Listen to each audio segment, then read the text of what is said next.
প্রিয় ছাত্রছাত্রীরা, আজ আমরা দেখব কখন একটি অল্টারনেটিং কারেন্ট সার্কিটে রেজোনেন্স অকার করে। আজ আমরা সিরিজ রেজোনেন্সের বিভিন্ন বৈশিষ্ট্যগুলো নিয়ে আলোচনা করব। আমরা দেখব কিভাবে রেজোনেন্ট ফ্রিকোয়েন্সির এক্সপ্রেশন ডিরাইভ করতে হয়, কিভাবে বা কোয়ালিটি ফ্যাক্টর এবং ভোল্টেজ ম্যাগনিফিকেশনের এক্সপ্রেশন ডিরাইভ করা হয়। একটি ইলেকট্রিক্যাল সার্কিটে যখন দু ধরনের এনার্জি স্টোরিং এলিমেন্ট উপস্থিত থাকে, অর্থাৎ ইন্ডাকটেন্স এবং ক্যাপাসিট্যান্স দুটোই উপস্থিত থাকে, তখন এমন একটা কন্ডিশন তৈরি হতে পারে যখন সার্কিটের প্রবাহিত কারেন্ট অ্যাপ্লাইড ভোল্টেজের সাথে একই ফেজে থাকবে, অর্থাৎ সার্কিটটি রেজিস্টিভ সার্কিটের মতো বিহেভ করবে। তখন আমরা সার্কিটটি রেজোনেন্সে আছে বলতে পারবো। এক্ষেত্রে সার্কিট কারেন্টের পাওয়ার ফ্যাক্টর হবে ইউনিটি। যখন এই ঘটনাটা একটা সিরিজ সার্কিটে ঘটে তখন আমরা একে বলবো সিরিজ রেজোন্যান্স, এবং যখন এই ঘটনাটা প্যারালাল সার্কিটে পরিলক্ষিত হবে তখন আমরা তাকে বলবো প্যারালাল রেজোন্যান্স।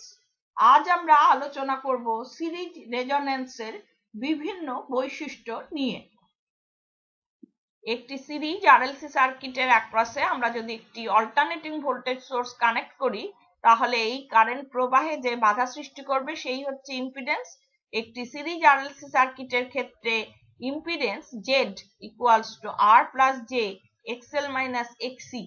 এই সার্কিটটি তখনই রেজিস্টিভ সার্কিটের মতো বিহেভ করবে যখন XL minus XC equals to 0 হবে, অর্থাৎ যখন এক্সএল ইকুয়ালস টু এক্সি হবে। আমরা জানি inductive reactance XL equals to omega এল এবং capacitive reactance এক্সি equals two 1 upon omega C. সুতরাং আমরা লিখতে পারি omega 0 L equals to 1 upon omega 0 C, যেখানে ওমেগা 0 হচ্ছে রেজোন্যান্সের corresponding angular frequency of the supply. তাহলে আমরা লিখতে পারি omega 0 equals to 1 upon root over LC, অথবা f0 ইকুয়ালস টু 1 আপন 2 পাই রুট ওভার এলসি। f0 কে বলা হয় ফ্রিকোয়েন্সি অফ রেজোন্যান্স অথবা রেজোন্যান্ট ফ্রিকোয়েন্সি। আমরা একটি সিরিজ আরএলসি সার্কিটের রেজোন্যান্স পেতে পারি তিনটি প্যারামিটারের যে কোনো একটি প্যারামিটারকে ভ্যারি করিয়ে। আইদার আমরা সাপ্লাই ফ্রিকোয়েন্সিকে পরিবর্তন করতে পারি, অথবা ইন্ডাকটেন্স অথবা ক্যাপাসিট্যান্স, বাকি দুটো প্যারামিটার তখন কনস্ট্যান্ট থাকবে। একটি সিরিজ আরএলসি সার্কিটের impedance Z equals to R plus J XL minus XC. যখন রেজোন্যান্স অকার করে তখন এক্সএল ইকুয়ালস টু এক্সি, সুতরাং সার্কিট ইম্পিডেন্স হবে Z0 ইকুয়ালস টু আর এবং করেসপন্ডিং সার্কিট কারেন্ট হবে I0 equals to V by R. এই I0 কারেন্টটা প্রবাহিত হওয়ার জন্য রেজিস্ট্যান্স, ইন্ডাকটেন্স এবং ক্যাপাসিট্যান্সের অ্যাক্রসে ভোল্টেজ ড্রপ যথাক্রমে VR0, VL0 এবং VC0। XL equals to XC এক্সপ্রেশনটাকে বোথ সাইডে I0 দিয়ে গুণ করলে পাচ্ছি I0 into XL equals to I0 into XC, অথবা আমরা লিখতে পারি VL0 equals to VC0। আমরা সার্কিট কারেন্ট I0 কে রেফারেন্স ধরে যদি ফেজার ডায়াগ্রাম প্লট করি, সেক্ষেত্রে VL0 I0 কে 90 ডিগ্রিতে লিড করবে, whereas VC0 I0 কে 90 ডিগ্রিতে ল্যাগ করবে। Voltage drop across the register VR0 equals to R into I0। এটা কারেন্ট I0 এর সাথে সেম ফেজে থাকবে। আমরা এই লুপটিতে কারশফস ভোল্টেজ ল প্রয়োগ করলে পাচ্ছি supply voltage V equals to VR0 plus J VL0 minus VC0। যদি VL0 equals to VC0 হয়, সেক্ষেত্রে VR0 equals to V হবে, অর্থাৎ টোটাল সাপ্লাই ভোল্টেজটা তখন রেজিস্টারের অ্যাক্রসে অ্যাপিয়ার করবে। এবার আমরা সার্কিট কারেন্ট এবং বিভিন্ন ভোল্টেজ ড্রপগুলির এক্সপ্রেশন লিখে নেব। রেজোন্যান্স কন্ডিশনে supply voltage V equals to VM sine of omega 0 t, যেখানে ওমেগা 0 হচ্ছে রেজোন্যান্সের corresponding angular frequency of the supply. তাহলে সার্কিট কারেন্ট হবে I0 equals to V by R. এখানে ভি এর এক্সপ্রেশন বসালে পাচ্ছি VM by R sine of omega 0 t, that is equal to IM0 sine of omega 0 t, যেখানে IM0 equals to VM by R. এরপর আমরা voltage drop across the রেজিস্টারের expression লিখব VR0 equals to R into I0। এখানে I0 এর expression বসিয়ে পাচ্ছি VR0 equals to VM sine of omega 0 t. এরপর আমরা ভোল্টেজ ড্রপ অ্যাক্রস দ্য ইন্ডাক্টরের এক্সপ্রেশন লিখব VL0 equals to L D I0 dt. এখানে I0 এর এক্সপ্রেশন বসিয়ে ডিফারেন্সিয়েট করলে পাচ্ছি L omega 0 IM0 cos of omega 0 t, অথবা XL0 IM0 cos of omega 0 t, যেখানে inductive reactance XL0 equals to omega 0 L। এরপর আমরা ভোল্টেজ ড্রপ অ্যাক্রস দ্য ক্যাপাসিটরের এক্সপ্রেশন লিখব VC0 equals to 1/C integration I0 dt। এখানে আমরা I0 এর expression বসিয়ে ইন্টিগ্রেট করে পাচ্ছি -1/omega 0 C IM0 cos of omega 0 t, that is equal to -XC0 IM0 cos of omega 0 t, যেখানে capacitive reactance XC0 equals to 1/omega 0 C। এরপর আমরা একটি রেজোন্যান্ট সার্কিটের কোয়ালিটি ফ্যাক্টরের এক্সপ্রেশন ডিরাইভ করব। ডেফিনেশন অনুসারে quality factor Q equals to 2 pi times maximum energy stored per cycle divided by energy dissipated per cycle। একটি series RLC সার্কিটে যেহেতু দুটি এনার্জি স্টোরিং কম্পোনেন্ট রয়েছে, তাহলে total energy stored in RLC series circuit under resonant condition হবে WS0 equals to half of LI0 square plus half of CVC0 square। আমরা কারেন্টের expression লিখেছিলাম I0 equals to IM0 sin of omega 0 t এবং VC0 equals to -1/omega 0 C IM0 cos of omega 0 t। বসিয়ে দিলে পাচ্ছি WS0 equals to half of L times IM0 sin of omega 0 t whole square plus half of C times -1/omega 0 C IM0 cos omega 0 t whole square। এটাকে simplify করে rearrange করলে পাচ্ছি half of L IM0 square sin square omega 0 t plus 1/omega 0 square LC cos square omega 0 t। আমরা জানি resonant কন্ডিশনে angular frequency omega 0 equals to 1/√LC।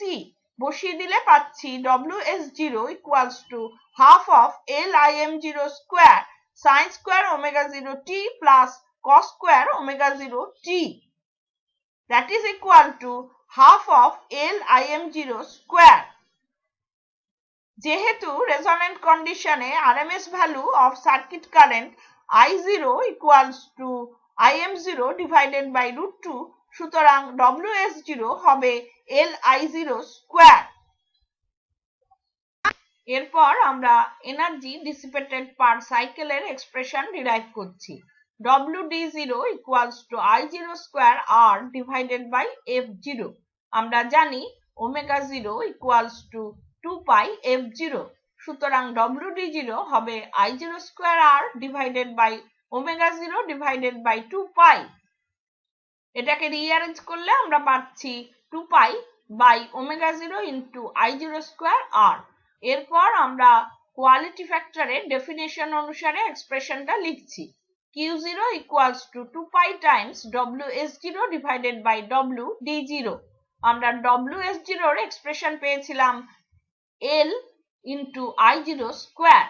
এরপর আমরা WS0 এবং WD0 এর এক্সপ্রেশন দুটো ইউজ করলে Q0 পাচ্ছি 2 pi into LI0 square divided by 2 pi by omega 0 into I0 square R। Simplify করলে পাচ্ছি ওমেগা 0 L বাই R। আমরা জানি omega 0 equals to 1 upon root over LC, সুতরাং Q0 হবে 1 upon R root over L by C। এটাকে আমরা লিখতে পারি 1 upon RC root over LC, that is equal to 1 upon omega 0 RC। তাহলে আমরা Q0 এর এক্সপ্রেশন পেলাম omega 0 L by R, that is equal to 1 upon omega 0 CR, that is equal to 1 upon R root over L by C। সুতরাং আমরা দেখতে পাচ্ছি quality factor শুধুমাত্র সার্কিটের রেজিস্ট্যান্সের উপর ডিপেন্ড করে না, এটা L বাই C এর রেশিওর উপরও ডিপেন্ড করবে। এরপর আমরা সিরিজ রেজোন্যান্ট সার্কিটের ভোল্টেজ ম্যাগনিফিকেশনের ডেফিনেশনটা দেখে নেব। It is defined as the ratio of voltage drop across inductive or capacitive reactance to the supply voltage, অর্থাৎ voltage magnification AV equals to VL0 divided by V, that is equal to I0 XL0 divided by I0 into R। I0 কেটে গেলে আমরা পাচ্ছি AV equals to XL0 divided by R। Series resonant সার্কিটের ক্ষেত্রে inductive reactance XL0 equals to omega 0 L, সুতরাং AV হবে omega 0 L by R। যেহেতু omega 0 equals to 1 upon root over LC, সুতরাং AV হয়ে যাচ্ছে 1 upon root over LC into L by R। Simplify করলে পাচ্ছি 1 upon R root over L by C, that is equal to Q0। সুতরাং আমরা দেখতে পাচ্ছি সিরিজ রেজোন্যান্ট সার্কিটের ক্ষেত্রে সার্কিটের ভোল্টেজ ম্যাগনিফিকেশন হবে তার কোয়ালিটি ফ্যাক্টরের সাথে সমান।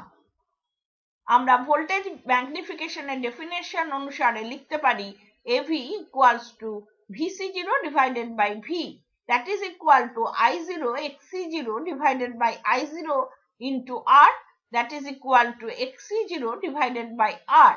সিরিজ রেজোন্যান্ট সার্কিটের ক্ষেত্রে capacitive reactance XC0 equals to 1 upon omega 0 into C, সুতরাং AV হয়ে যাচ্ছে 1 আপন ওমেগা 0 into CR। যেহেতু omega 0 equals to 1 upon root over LC, সুতরাং AV হবে root over LC into 1 upon CR, that is equal to 1 upon R root over L by C, that gives us Q0। সুতরাং আমরা লিখতে পারি VL0 equals to VC0 equals to AV into V অথবা Q0 into V। সুতরাং আমরা দেখতে পাচ্ছি voltage drop across inductive or capacitive reactance হবে Q0 টাইমস সাপ্লাই ভোল্টেজ। সুতরাং যদি সার্কিটের Q0 এর মান হাই হয় সেক্ষেত্রে voltage drop across inductive or capacitive রিঅ্যাকট্যান্সও হাই হবে। সুতরাং এই ধরনের সার্কিটকে বলা হয় ভোল্টেজ রেজোন্যান্ট সার্কিট। একটি সিরিজ RLC সার্কিটের impedance Z equals to R plus J XL minus XC। যখন XL equals to XC তখন আমরা সার্কিটটি রেজোন্যান্সে রয়েছে বলতে পারি এবং রেজোন্যান্ট ফ্রিকোয়েন্সির এক্সপ্রেশন আমরা পেয়েছি F0 equals to 1 upon 2 pi root over LC। এখন পর্যন্ত সিরিজ রেজোন্যান্ট সার্কিটের যে সমস্ত বৈশিষ্ট্যগুলো আমরা দেখেছি সেগুলো এরপর সামারাইজ করে নেব। যেহেতু XL equals to XC, সুতরাং সার্কিটের ইম্পিডেন্সের রিঅ্যাকটিভ পার্টটা হবে 0, সুতরাং সার্কিটটি হবে পিওরলি রেজিস্টিভ। ইম্পিডেন্স হবে minimum Z0 equals to R। যেহেতু ইম্পিডেন্সটা মিনিমাম সুতরাং সার্কিটের কারেন্টটা হবে ম্যাক্সিমাম এবং এর এক্সপ্রেশন হবে I0 equals to V by R।